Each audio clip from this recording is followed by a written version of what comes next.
just kind of reiterate, we got 6 teams together to come up with different subsystems to come up with a total design brick extrusion machine. We went through the initial design process, and then we went through prototyping and modified our designs after that. So first we'll go over the prototyping that we did. Right here you're going to have the power team. You can't really see it too well in the video, but you've got a power team attached to the extrusion team, and the nozzle team attached to the extrusion team over here. So play that video.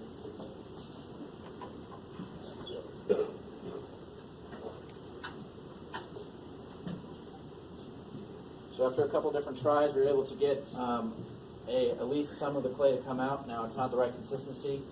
We ended up having to use a lot of water, and we didn't have a good way to drain the extrusion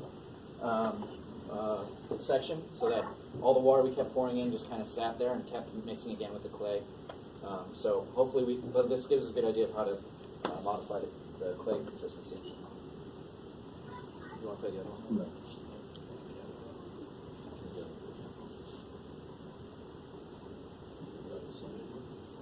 The same one? Oh, that's just a picture? Yeah, cool. Next slide then.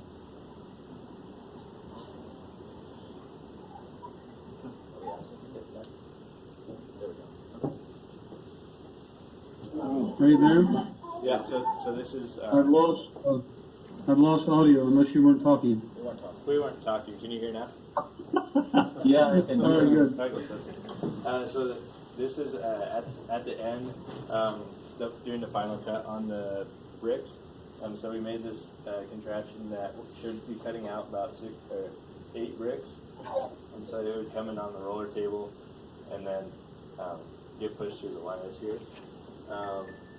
We had talked about whether or not the clay would be able to slide on the metal table, and it seemed like in our prototype we put clay on the metal, and it actually slid pretty well, like pushing on the arm, and the clay did not build up like too significantly on the wires, and we also used turnbuckles.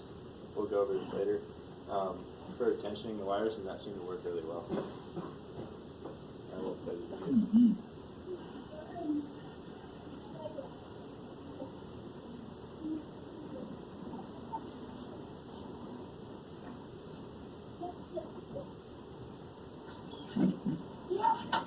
And so, yeah, that's like how the cutter works. And on the final design, we were expecting to have like some sort of tray thing out here so we could catch the bricks, so they obviously wouldn't just fall on the ground. And then that could be placed onto a cart.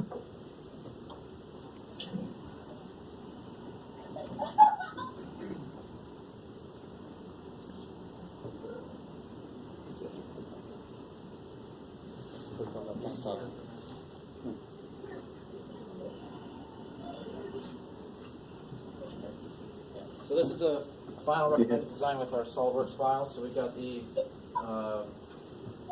feed conveyor up into the mixer, where we got 2 augers here with blades on them, cutting it up, which eventually feeds down into the extrusion. And then the cutting team, we got an initial cut to make about, I don't know, what's the length? 80 centimeters. 80 centimeters first. So we have a log to cut, and then the refined per brick cut at the end there on the rollers.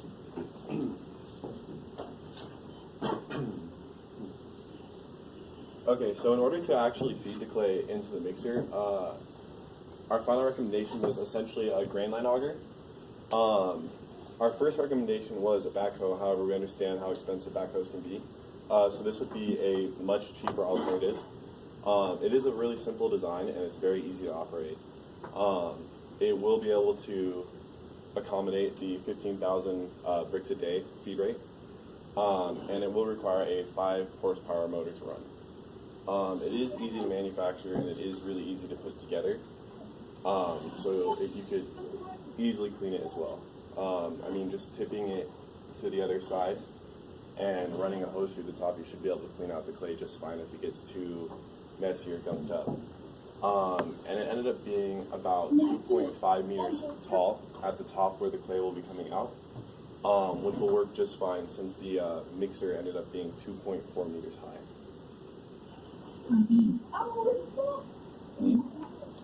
is the mixer.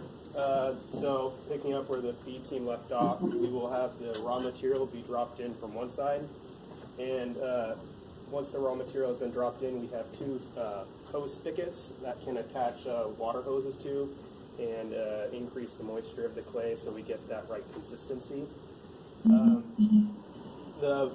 It's based off of pug mill, if you've ever heard of what that is, and what the shafts do is they're at a slight angle, which will not only mix the clay but slowly move it forward as it moves the distance of the mixer. You can't see it in this picture, but at the other end, the bottom has been cut out so the clay will fall through and into the extrusion team, which we have mated with a hopper sort of a flange mechanism.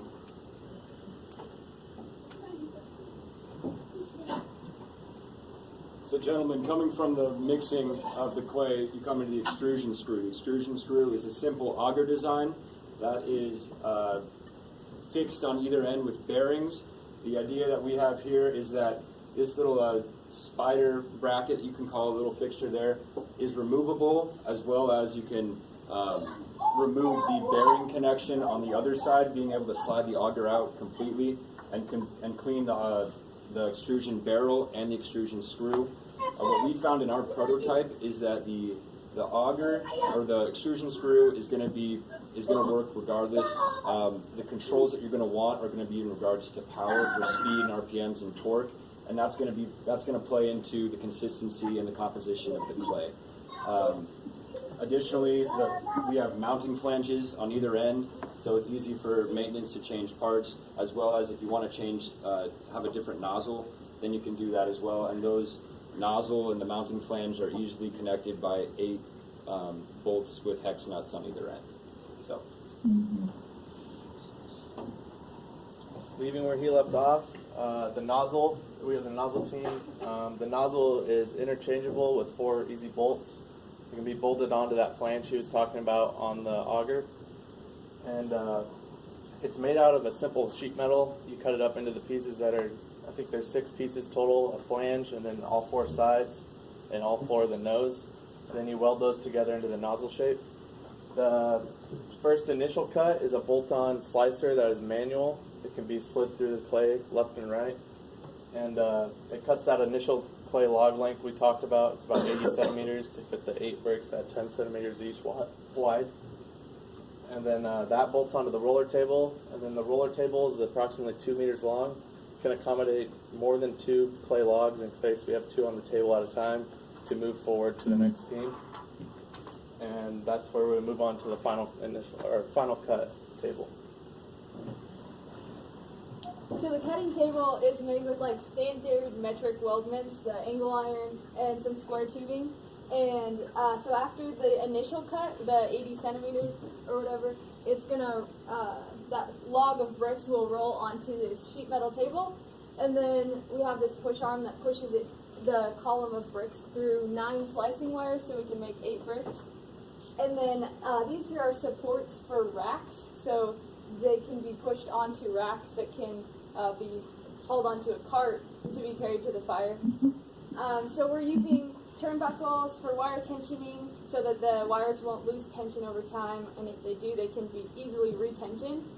And we also added roller tracks along the side of the table to guide the push arm to make sure that the slots in the pushing arm here will align with the wires.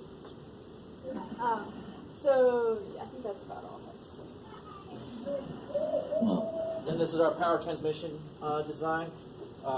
This is going to be the most modular part of the design and can be tweaked the way that the final machine ends up being created.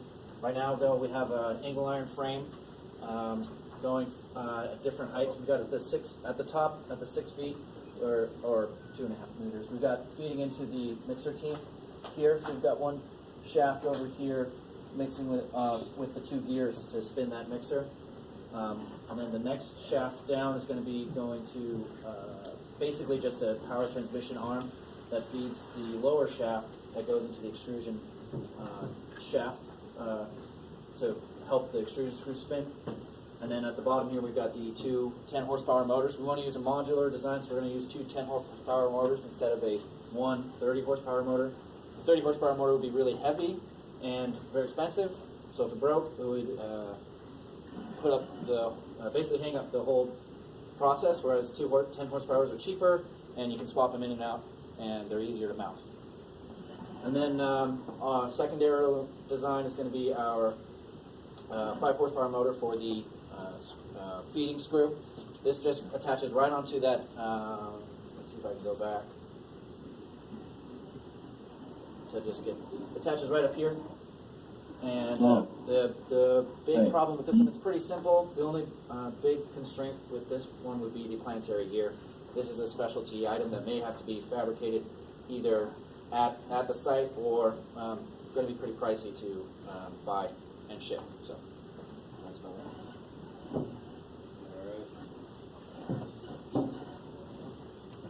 So what we've been talking nuts and bolts, now we're going to talk numbers.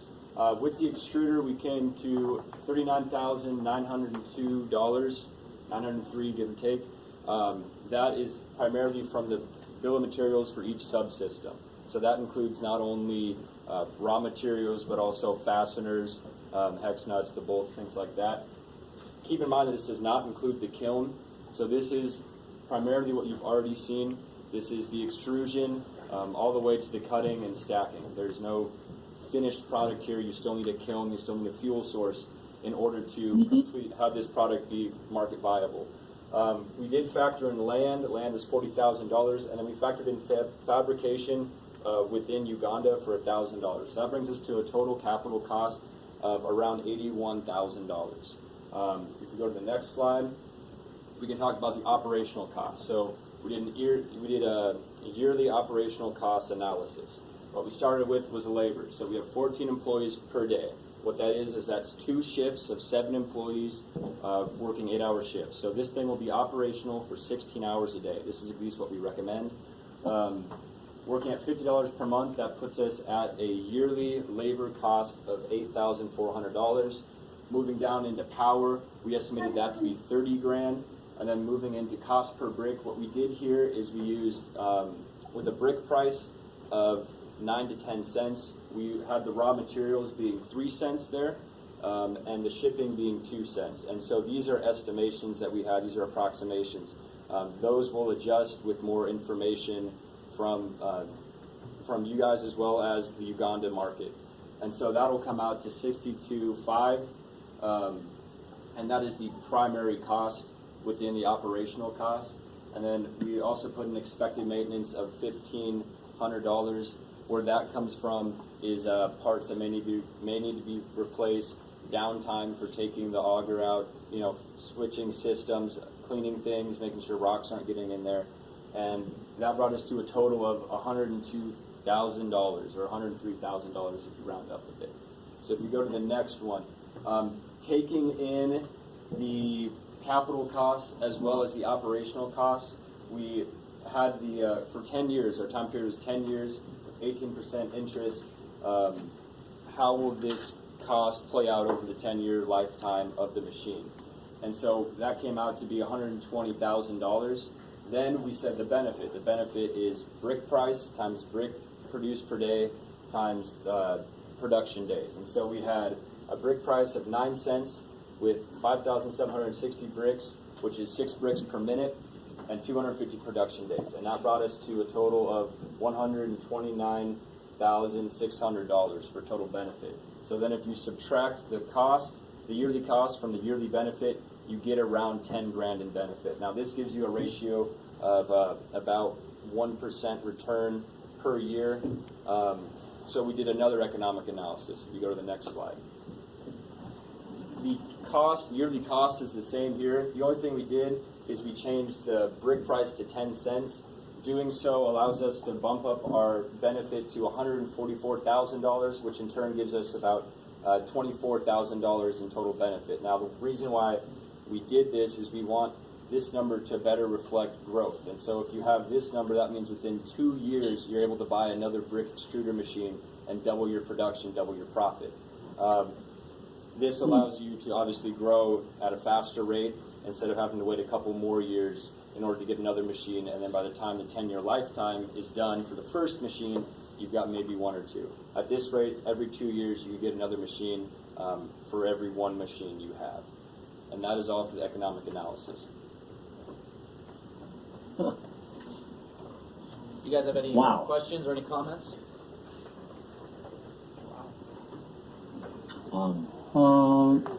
Do I go first, or is it Dwayne going first? I mean, it's a lot of good work. You guys have done Do I great. go first? It's absolutely fabulous presentation. Dwayne's going Hear right now. me? Dwayne's Dwayne's talking gonna right go now. first. Dwayne's gonna go first, then we'll come to you next. Thanks, Andrew. Okay. Thank you. Right. Yeah, no, I'm just commenting that it looks great. A lot of hard work. Good. It's a good presentation. Great, thank you very much. Andrew, you can say your thoughts now. Go ahead, Andrew. Oh, well, I'm just amazed at the work you guys have done. This is just so amazing, and I've looked at even the last portions of the economic analysis you guys have done. It's amazing. I mean, you're all talking like you've been to Africa before. You know, I mean, you made it just look so easy for us here to be able to apply this. This is going to be so life changing. We make most of the bricks here by hand, manually, and it takes you, who knows, a week to make 5,000 bricks. But with this, oh my goodness, this is so life changing. I mean, we're going to transform communities in this place. I just want to appreciate the work you've done. My one question was about how often do we need to clean up the extruder because of the clay? Our clay here is so sticky; it sticks onto the machines. Do you think the machine is able to extrude all the clay and not have lots of clay that stick in there and kind of clog the whole system? I think I've lost audio. One second, Dwayne. Dwayne, we're going to answer Andrew's question about the maintenance life of the extrusion screw. So when we ran our prototype, we ran it with clay that is natural, I believe, to Washington. It may not have the same consistency. The only issue that we saw is that it dried very quickly and it stuck to the machine. However, we found that just adding water to that can easily clean the auger. So easily clean the extrusion screw. The way that we designed it is you can easily flush that system just by pouring water in the top and running the screw. If that is something that that you can do that daily. Pardon? Okay. That's something that you can do daily. That's something that you can put a bucket of water in there, clean it out, then you start it. You actually put clay in there. The expected maintenance, and I'm spitballing here, would be, I say, once a week, or every 5 production days. You disassemble, you take the screw out, you clean the screw, you see if there's any wear and tear to the extrusion screw, and you fix it there. And that would just be adding, tack welds here and there. And then making sure to scrape out any dried or clay that's stuck within the barrel of the extrusion screw. That's the only perceived maintenance flaws that I see, as long as the clay consistency is kept obviously consistent and there's not many rocks within the composition of the clay. I don't see a huge maintenance issue. However, that's something that we're going to need to know with future tests. So does that answer your question?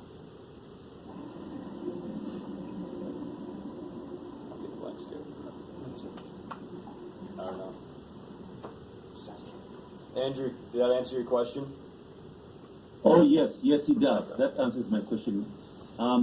There's just a small bit of the question when you mention the rocks. How do we ensure we don't have so many rocks coming through in the clay? I mean, feeder team, that could easily be a screen on top. Use the screen, filter it out. We're assuming We're assuming there weren't too many rocks in the clay, but if you're finding a bunch of rocks in the clay, an easy fix is just to put a screen over the hopper of the feeding machine. Oh, okay. Yeah. So yeah, if you go back to the feeding material, if you say you put a screen here, especially at that angle, and as you're loading it, rocks are going to be obviously screened out and knocked down. The only problem you'd have would be moving it there. If you can stop rocks from coming in the feeding system, you won't have any rocks within the entire extrusion system. Oh, you know what? Like, our clay is a little sticky. The clay is sticky, and so if you put a screen, you may not have the clay going through the screen because it's sticky. It sticks kind of together. That's a really good point. We didn't really exactly plan for that. We were assuming Yeah, even unfortunately, we didn't consistency. accommodate for that. So further prototyping would definitely have to keep that in mind and try to come up with a better solution. Currently, we didn't plan for that, so we don't have a really good answer for that. Right. Okay. Right. I understand. But what's cool about this project is that we got the prototype to work. So what that confirms is that we can just keep going with the same design that we have, and this is a feasible option. So Right. further prototyping is going to be able to answer those little questions and expand upon that. So. Mm-hmm. Do you guys have any other comments or questions? Either Dwayne or Andrew? I don't think so. I think this is it's wonderful. Appreciate it. Can I just say an appreciation to you guys and say I'm so amazed at how Really you put this appreciate all the together. effort the whole class put into it. Hey, has any of you been to Africa before? Yeah, one student here. One has. student has. Yeah. Oh, okay. But Well, none of us are here.